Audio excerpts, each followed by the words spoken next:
नमस्कार। द भारत मित्र देख रहे हैं आप। मैं हूं अभिषेक भारती और मेरे साथ हैं आरती। आज 10 तारीख है। 4 दिन के बाद खरमास खत्म हो जाएगा मकर संक्रांति के साथ में, लेकिन इस खरमास में भी रघुवर दास बीजेपी में शामिल हो गया ऑफिशियली। आज बीजेपी के थे, राज्यपाल थे, लेकिन बीजेपी की जो सदस्यता है उससे इस्तीफा दे दिया था। राज्यपाल बने थे उड़ीसा के, आज वापसी हो गई। अब इस्तीफे के बाद राज्यपाल पद से उन्होंने इस्तीफा दे दिया था।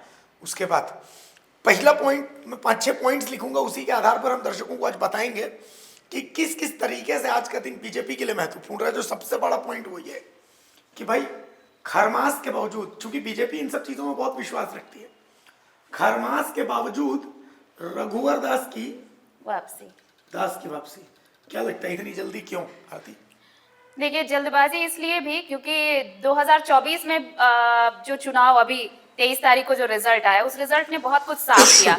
बहुत सारी चीजें आप देखिए, चाहे टिकट का अनाउंसमेंट हो या फिर किसी की वापसी को लेकर, आप चंपाई सोरेन की वापसी को लेकर आप देखिए, सब कुछ एक शुभ मुहूर्त के तहत किया गया था कि मुहूर्त होगा, उसके बाद ही किसी की एंट्री होगी, कोई एग्जिट अगर लेगा तो मुहूर्त पे ही लेगा। लेकिन ऐसा कुछ हुआ नहीं। उसके बाद अब जब रिजल्ट आया और इतनी खराब स्थिति बीजेपी की रही, 21 सीटों पर सिमटना बीजेपी का, उसके बाद उसे लगा कि चाहे कुछ भी हो, लग्न हो, मुहूर्त हो, उसका कोई फर्क नहीं पड़ता, किसी एक शख्स की ऐसी मौजूदगी बेहद जरूरी हो जो मुहूर्त बनाए बीजेपी के लिए। और मुझे ऐसा लगता है कि खरमास खत्म होते ही इनके लिए एक बहुत बड़ी भूमिका जो है वो झारखंड बीजेपी में तैयार होगी। तो ये पहला पॉइंट है। अब देखिए, खरमास में चूंकि एंट्री हो रही थी, तो एक तस्वीर में दिखाता हूं दर्शकों को। ये तस्वीर जो आप टीवी स्क्रीन पर देख रहे हैं, असल में हुआ क्या हुआ, ये कि जो दूसरी तस्वीर, दूसरा पॉइंट मैं बता रहा हूँ। दूसरा पॉइंट, 23 नवंबर को झारखंड विधानसभा के नतीजे आए थे, ठीक है। और उस दिन से जो मातमी सन्नाटा बीजेपी के कार्यालय में पसरा हुआ था, एकदम मातम था। हमने अपने भारत मित्र का पहला वीडियो में वही दिखाया था कि देखिए किस तरीके का मातमी सन्नाटा है। आज रघुवर दास की वापसी के समय तस्वीरें दिखाइए एक बार, देखिए ये ढोल बज रहा है, नगाड़ा बज रहा है। देखिए, मैं उस वक्त थी, मैं उस तस्वीर को मैं भी जरा आप लोगों को अच्छे से बताऊं। हम लोग जब पहला वीडियो जब हमने बनाया था, वो तस्वीर जब हमने देखी तो उस वक्त भी बिल्कुल ऐसी स्थिति थी भारती, सब कुछ वही था। कमी थी तो सिर्फ रघुवर दास के आने की खबरों की, कुछ भी नहीं था। लेकिन आज हम जब पहुंचे बीजेपी दफ्तर, एक अलग सा उमंग, एक अलग सा उल्लास था, नेताओं का जमावड़ा ढोल बज रहा है और पूरे परंपरागत तरीके से झूमर खेला जा रहा है, घोड़ा नाच रहा है, घोड़ा नाच रहा है, बैंड बाजा, घोड़ा, ढोल, नगाड़े सब। लेकिन अब एक और तस्वीर दिखाता हूँ इसी के साथ में, खरमास का असर में दिखा देता हूँ, नहीं बोलना चाहिए। एक बाइक वाला गुजर रहा था, देखिए वो जल गया, पटाखे जले और वो बाइक में रखा सामान जल गया। अब बीजेपी के कार्यकर्ता लगे हुए उसको बुझाने में कि कोई अनिष्ट ना हो जाए, ठीक है।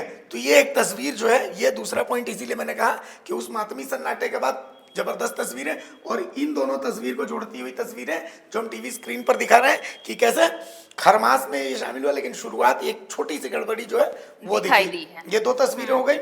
अब जो तीसरी और सबसे महत्वपूर्ण तस्वीर, उसके लिए पहले आपको रघुवर दास का ये बयान सुनना होगा। मंच से रघुवर दास ने ये बयान दिया है, we will be back soon. तेवर वही है। रघुवर दास मंच से क्या बोल रहे हैं? बोल रहे हैं we will be back soon. भूल जाइए 2024 में क्या हुआ। हाँ, ये बोला है उन्होंने। लेकिन इससे गजब की चीज मैं आपको बता रहा हूँ, कुछ सोशल मीडिया पोस्ट आ रहे हैं कि राज तिलक की करो तैयारी, आ रहे हैं रघुवर धारी, ठीक है। पता नहीं किस तरीके से वो राज तिलक करवा रहे हैं, लेकिन इस तरीके का पोस्ट जो है वो सोशल मीडिया में उनके समर्थक जो है वो वायरल करते हैं। एक बार रघुवर दास का ये वाला उनका अंदाज जो है मंच वाला, वो एक बार हम दिखा देते हैं दर्शकों को। आज भारत में दुनिया का सर्वाधिक लोकप्रिय देश का प्रधानमंत्री आदरणीय मोदी जी के नेतृत्व में तीसरी बार भारतीय जनता पार्टी और एनडीए की सरकार चल रही है। देश के लगभग 16 राज्य में हमारे भारतीय जनता पार्टी के नेतृत्व में या एनडीए के नेतृत्व में हमारी सरकार चल रही है। हमें निराश होने की जरूरत नहीं है, हमें जूझना है, हमें लड़ना है और फिर से विजय प्राप्त करना। हम फिर वापस आएंगे। We will come back soon. जय श्री राम।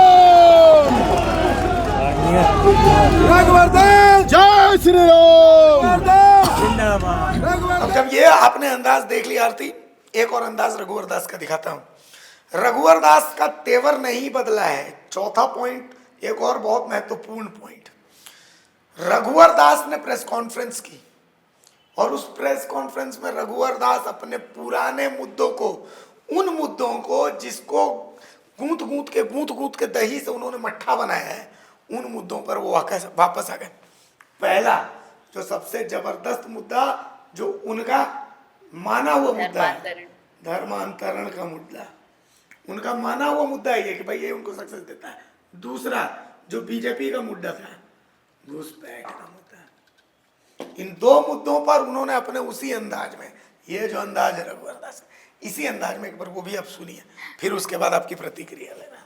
क्योंकि लोकतंत्र का काम सिर्फ सरकार बनाना नहीं, मतदान देके अपनी कर्तव्य निर्वाह नहीं करना। लोकतंत्र का दूसरा मंत्र है जागरण। तो एक कार्यकर्ता की भूमिका अदा करते हुए लोगों को जगाना कि हमारी झारखंड की अस्मिता, संस्कृति, परंपरा पर जिस तरह चारों तरफ हमला हो, चाहे घुसपैठी का मुद्दा हो, चाहे धर्मांतर का मुद्दा हो, मैं सभी धर्म का सम्मान करता हूं। आप जो भी धर्म बना रहे हैं, हमारा संविधान ये अधिकार देता है कोई भी अपने धर्म को पूरी ईमानदारी तक बनाए, लेकिन लोग लालच है दिखाकर अगर धर्मांतर करने का काम करता तो संविधान के खिलाफ, संविधान में है। इसी तरह जिस तरह बड़े पैमाने पर घुसपैठी घुस रहे, वो राज्य के लिए भी, कानून व्यवस्था के लिए खतरा है। आज जब हमारी सरकार थी, आदरणीय मोदी जी के नेतृत्व में डबल इंजन की सरकार थी, तो पीएफआई को पहला देश का झारखंड राज्य था जब हमने पीएफआई को काट दिया। आज संथाल परगना में PFI, People's Front of India की फिर से गतिविधि बढ़ गई। आज उनको विपक्षी जो सत्तारूढ़ दल है उनको संरक्षण देने का काम कर। ये जो वोट बैंक की राजनीति, इस वोट बैंक की राजनीति मैं चाहूंगा जो हमारे सत्तारूढ़ दल के गठबंधन के नेताओं से ये सब बंद होनी चाहिए। वैसे घुसपैठी को चिन्हित कर और जो लोग लालच देकर धर्मांतरण करके हमारे भोले भाले आदिवासियों की धर्म और संस्कृति को नष्ट करने, मांडर की संस्कृति को नष्ट करने का जो षड्यंत्र, वैसे लोग पर कड़ी कार्रवाई सरकार करे। हम सरकार के साथ। तो इस बयान को आपने सुना आरती, देखिए अंदाज नहीं बदला है रघुवर दास का, क्या कहेंगे? देखिए पूरे 2024 में पूरे इलेक्शन कैंपेन को आप देखिए भारती, पूरे कैंपेन के दौरान बीजेपी इन दो मुद्दों पर, धर्मांतरण और घुसपैठ, धर्मांतरण को आप थोड़ा साइड भी कर सकते हैं, घुसपैठ सबसे बड़ा मुद्दा था। खासकर साहेबगंज पाकुड़ वाला जो है बेल्ट, वहां पर उन्होंने तो सेंध लगाने की भरपूर कोशिश की। ये अलग बात है कि संथाल में ये सेंध वो लगा नहीं पाए, चूंकि चंपई सोरेन आए, उसके बावजूद भी कोई ज्यादा सफलता नहीं मिली। लेकिन अब उसी चीज को देखिए, रघुवर दास जब सत्ता में थे, आप सबको याद होगा कि वो धर्मांतरण के मुद्दे को लेकर हमेशा से मुखर रहे हैं। हिंदूवादी मुद्दे उनके लिए हमेशा सबसे प्रमुख रहे हैं, चाहे आप उनको गालियां दे दें, आप उन्हें पसंद करें ना करें, उनको फर्क नहीं पड़ता। और आज प्रेस कॉन्फ्रेंस में जो तेवर नजर आया है और पीएफआई, ये तीनों मुद्दे, और मुझे लगता है कि ये मुद्दे, यही मुद्दे रघुवर दास को रघुवर दास बनाते हैं। आप इससे पहले आप बीजेपी की थ्योरी देखिए, आपको कहीं भी कोई भी ठोस मुद्दे को लेकर आपको कोई सीएम प्रोजेक्शन आपको दिखेगा नहीं। लेकिन रघुवर दास एक ऐसा चेहरा थे जो अपने मुद्दों को लेकर आए, लोगों ने इन मुद्दों पर उन्हें वोट दिया और वो मुख्यमंत्री तक बने। अब देखिए पांचवा पॉइंट जो रघुवर दास ने मंत्र दिया, जो मंत्र हनुमान जी ने जामवंत को दिया था, जामवंत ने हनुमान जी को दिया था। हाँ। वो ये था कि भाई सीता जी को लाना था समुद्र पार से, कि भाई सीता जी कहाँ है, समुद्र पार लंका है, कौन जा सकता है? हनुमान जी को याद नहीं था कि आप उड़ सकते हैं। जामवंत बोले प्रभु आप 10वें रुद्र हैं, 11वें रुद्र हैं, आप जो है वो कर सकते हैं, ठीक है, आप उड़ सकते हैं, आप उड़िए। और वो जब उड़े तो उन्हें एहसास हुआ मैं तो उड़ सकता हूँ। तो ये रघुवर दास बोले सड़क से सदन तक 6 महीने का उन्होंने समय दिया है झारखंड सरकार को। 6 महीने में अगर आपने अपना वादा पूरा नहीं किया तो उनका जो रटा रटाया वाला है सड़क से सदन तक, से सदन तक घमासान करेंगे। सुन लेते हैं, पहले सुन लेते हैं, सुनिए जरा कैसे कह रहे हैं, और उनका तेवर वही है, अंदाज वही है। सुनिए रघुवर दास को। झारखंड की जनता ने जो जनादेश दिया उसका सम्मान कर, झारखंड की जनता ने उसे राज करने का अधिकार दिया, राज चलाने का अधिकार दिया। हमें पूरी उम्मीद है कि गठबंधन की सरकार जनता से जो किए गए वादे थे, क्योंकि इसी वादे के अनुरूप आपको इतनी बड़ी जनसंख्या जनता ने दी, उस वादे को पूरा करने का काम आप करें। तो जनता ने हमें भी अधिकार दिया विपक्ष की भूमिका निभाने, जिस तरह आपको सत्ता के लिए अधिकार जनता ने दिया, तो जनता ने हमें भी विपक्ष की भूमिका अदा करने का अधिकार दिया। तो अपनी विपक्ष की भूमिका हम लोग 6 महीना इंतजार करेंगे, जैसे प्रदेश अध्यक्ष ने भी अपनी भाषण के दरबार का,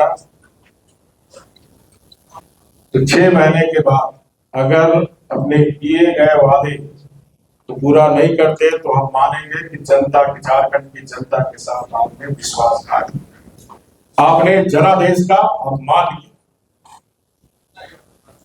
तो उसके खिलाफ भारतीय जनता पार्टी सामूहिक नेतृत्व, नीचे से ऊपर टीम वर्क बनाकर सड़क से लेकर सदन तक आंदोलन करके सरकार को मजबूर करने का काम आगामी आने वाले समय में भारतीय जनता पार्टी करेगी। और तो चलिए, रघुवर दास को आपने सुन लिया। अब जो सबसे इंपॉर्टेंट जो उनका पॉइंट है वो भी मैं बता देता हूं। छठा पॉइंट है वाह मोदी जी वाह, मोदी जी की छाया। अब आप बोलेंगे ये क्या पॉइंट हो गया, मैं बताता हूं। याद कीजिए, रघुवर दास मुख्यमंत्री थे, उनके ऊपर एक फिल्म बनी थी, वो देख के वो रोने लगे थे।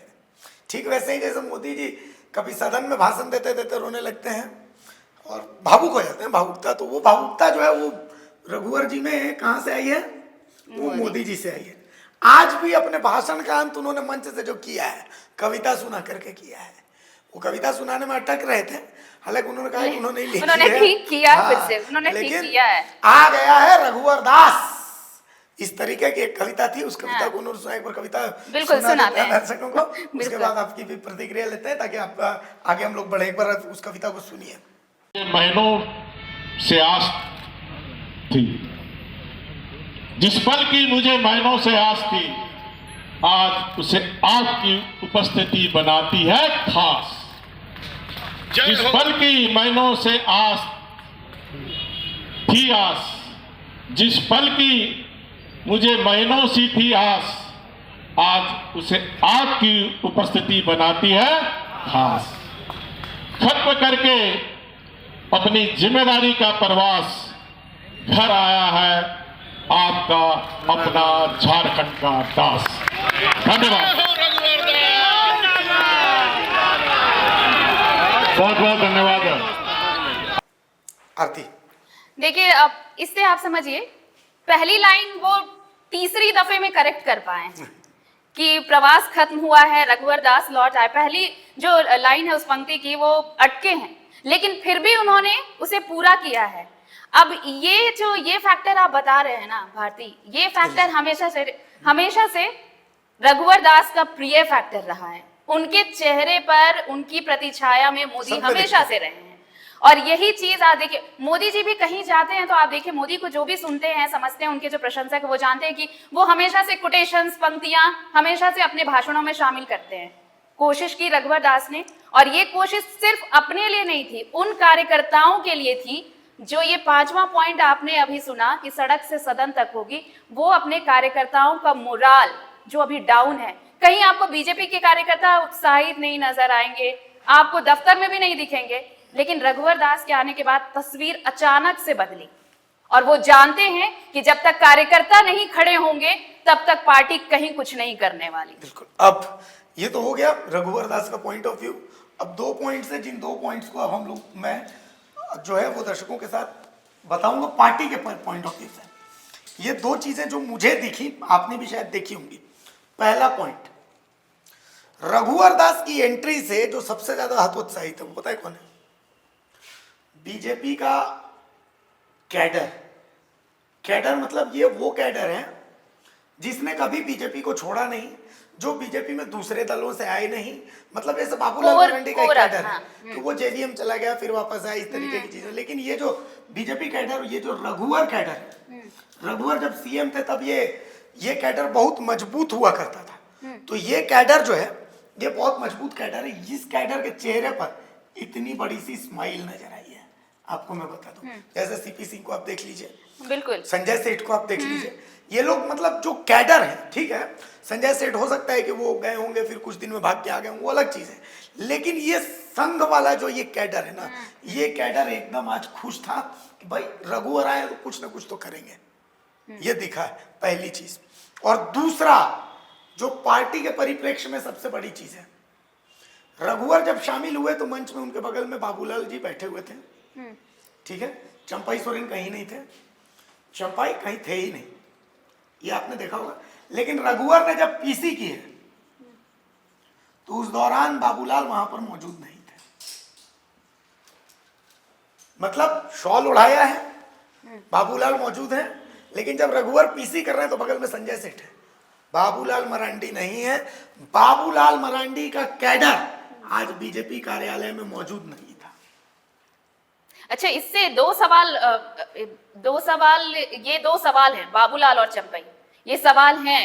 अगर रघुवर दास की एंट्री हुई है भारती, अब अगर रघुवर को अगर बड़ी जिम्मेदारी दी जाती है, क्योंकि जिस तरह से वो खुलकर फ्रंट फुट पे आए हैं, उनके भाषणों में, आज आप प्रेस कॉन्फ्रेंस में सुने उन्हें जब वो कार्यकर्ताओं को संबोधित कर रहे थे तब भी सुना आपने, अब ये फ्रंट फुट पर अगर आए हैं तो फिर इन दो सवालों का जवाब कहां से आएगा?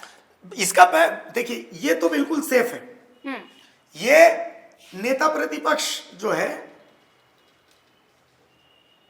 नेता प्रतिपक्ष जो है या तो ये बनेंगे या फिर ये बनेंगे, दो में से कोई एक बनेगा ही बनेगा। बीजेपी के पास ऑप्शन ही नहीं है, इन्हीं दो में से कोई एक बनना है।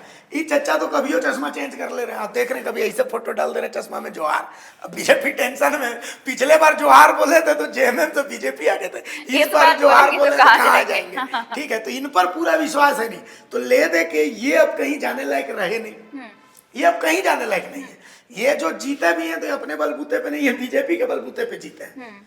ये तो आप मनाइए कि जो वहां से हाँ निरंजन कुमार जो खड़े हुए थे तो वो बैठ गए, उन्होंने वापस ले लिया, अगर बैठ गए, नहीं बैठते तो चचा नहीं जीत पाते। ठीक है, तो ये बीजेपी के रहमो करम पे जीते। ये कहाँ जाएंगे, कहाँ जाएंगे? ज्यादा जेएमएम जाएंगे, तो जेएमएम में जाएंगे तो हेमंत सोरेन के नीचे काम करेंगे, इनके लिए पॉसिबल है, इनका खुद का राजनीति खत्म हो जाएगा।